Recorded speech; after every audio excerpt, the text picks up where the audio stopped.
ভাবে মারলো আর যা করলো এটা মানে ভাষা বর্ণনা করা যায় না।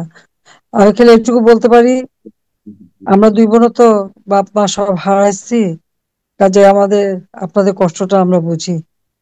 আপনি কিছু বলেন, আপনার কয় ছেলে মেয়ে? আমার দুই ছেলে এক মেয়ে। দুই আচ্ছা, ছেলে। কোথায় তারা? আপনি এখানে আপনার সাথে হ্যাঁ, আছেন? আমাদের সাথে। কই হ্যাঁ, ডাকেন, এখানে আমি আছে। দেখি। আসো আসো, তোমরা আসো। আচ্ছা, তোমরা আসো বাবারা। বাবা আসো। কই? আসসালাম দেখো। কাছে আসো, আমি সবাই দেখি। দেখো।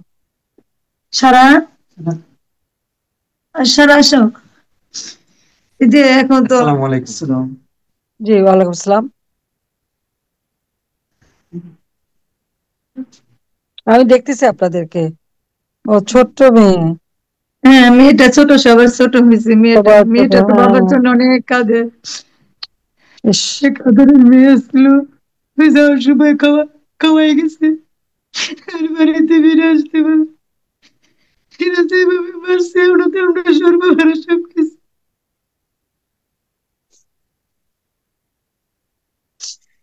এরকম তো পরিস্থিতি যায় না কা, কালো হইয়া কিরকম হয়েছে, মনে হয় যে চিনে যে গেল না, কিছু চিনতেই পারলাম না। মানুষের ভাবে জীবন হত্যা করে না। এখন তো আমাদের কেউ নেই, আমাদের কেউ জিজ্ঞাসা করতে আসলো না। একদিনে বললো না যে কিভাবে মারছে, কি করছে এরা। কেউ কোনোদিন আসে না, খোঁজ খবর নিতেও আসে না। আমি তিনটা বাচ্চা নিয়ে চলতেছি।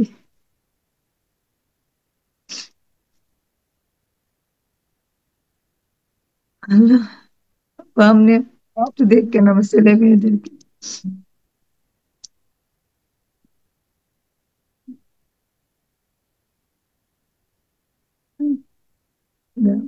আমি আমি জানি না আমি কি ভাষায় সান্ত্বনা দেবো, তো এটুকু কইতে পারি যে আমি আছি।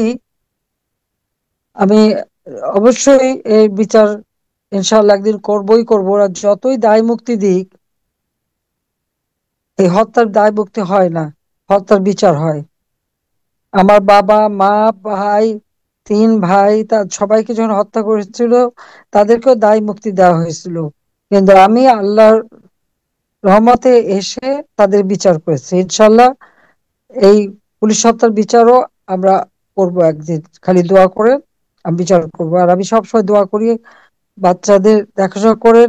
যা দেখে আমি আমার সাধ্যমতো চেষ্টা করব যে আপনাদের পাশে দাঁড়াবো।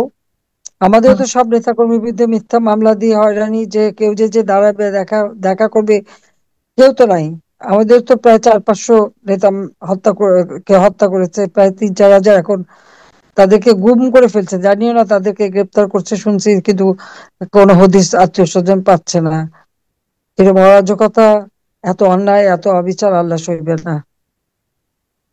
এইটাই। তোমরা বাচ্চারা মার পাশে থাকো, মাকে সবসময় দেখে রাখবে, ঠিক আছে? জি, তোমরা ইনশাল্লাহ। সবাই আমাদের জন্য দোয়া সবসময় করবেন। মাকে দেখে রাখবে, হ্যাঁ আমি সবসময় দোয়া করবো। তো বলো যে আমি আসছি তোমাদের জন্য। হ্যাঁ, আমি খোঁজ ইনশাল্লাহ খবর আমাদের জন্য নিচ্ছি, খোঁজ সবসময় খবর দোয়া করবেন। রাখছি। হ্যাঁ, অনেকদিন। জেসমিন সুলতানা, আপনাকে হ্যাঁ। ধন্যবাদ। মাননীয় নেত্রী, আপনাকেও ধন্যবাদ। এবার যাচ্ছি রাব্বি আক্তারের কাছে। তিনি শহীদ এএসআই মোহাম্মদ রফিকুল ইসলামের সহধর্মিণী। রফিকুল ইসলাম ঢাকা জেলার এসবিতে কর্মরত ছিলেন। গত বছর 5 আগস্ট তাকে নিষ্ঠুরভাবে খুন করে ঢাকা টাঙ্গাইল হাইওয়ে সংলগ্ন বাইপাল ওভারব্রিজে ঝুলিয়ে রেখেছিল। রাব্বি আক্তার আপা, আপনি বলুন। আসসালামু আলাইকুম। নিজেকে আনমিউট নিজেকে করে আনমিউট বলুন। করে বলুন। আসসালামু আলাইকুম।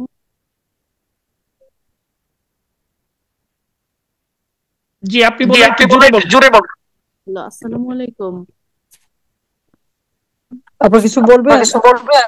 হ্যাঁ বলেন। হ্যাঁ, বলেন। আমি আমি আমি আমি আমি হাসিয়ে গেছি ফেসবুকে। কি বলবো, বলার তো আর ভাষা নাই। যে হারিয়ে গেছে তার তো আর হ্যাঁ, কিছু আমি বলার জানি। নেই। এখন এটা একটা ছেলে আছে, একটা মেয়ে আছে। যে মেয়ে আমার কোলে অনেক ছোট, বাবা কি জিনিস বুঝবে না বা কখনো পাবেও না, বোঝার আগেই হারিয়ে গেছে। এখন আমরা চাই যারা মারছে ওদের যাতে বিচার হয়, ছেলে মেয়েরা যাতে স্বাচ্ছন্দ্যে বড় হতে পারে, ওরা যাতে নিশ্চিন্তে যাতে জীবনযাপন করতে পারে, সেই দিকটা দেখবেন। আমরা চাই ছেলে কোথায়? ছেলে কাছে আছে?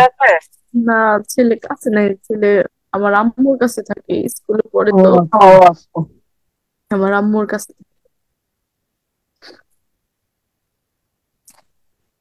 আমি জানি যে প্রধান হারালে সান্ত্বনা দেওয়ার ভাষা আমার নাই, কারণ আমি আমার প্রধান হয়েছি।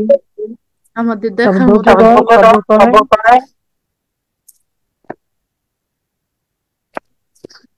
একদিন এটা বিচার করবে।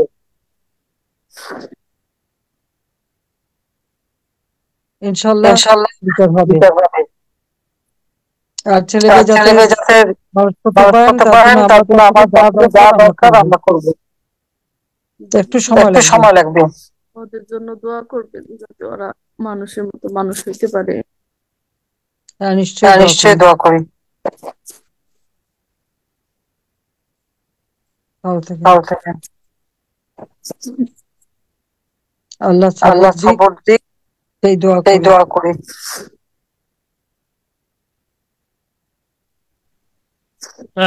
ধন্যবাদ রাবি আক্তার আপা। মাননীয় নেত্রী আপনাকে ধন্যবাদ। রাবি আক্তার আপা, আপনি নিজেকে মিউট করুন। জি। ডিবি উত্তরায় কর্মরত পুলিশ পরিদর্শক শহীদ মোহাম্মদ রাশিদুল ইসলামকে গত বছর 5 আগস্ট পিটিয়ে নির্মম নিষ্ঠুরভাবে খুন করা হয়। খুনিরা রাশিদুল ইসলামের মৃতদেহ উত্তরা পূর্ব থানার সামনে গাছে ঝুলিয়ে রেখেছিল, যার পবিত্র রক্তে উত্তরা পূর্ব থানার সামনে রাজপথ রঞ্জিত হয়েছিল। আমরা এখন ওই বীর শহীদ মোহাম্মদ রাশিদুল ইসলামের সহধর্মিণী সুলতানা রাজিয়ার কথা শুনব। রাজিয়া আপা, আপনি বলুন।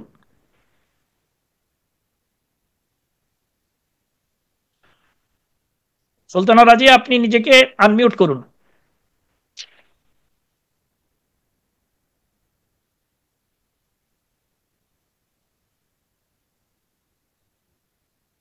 সাথে কেউ আছে সহযোগিতা করার? সুলতানা রাজিয়া।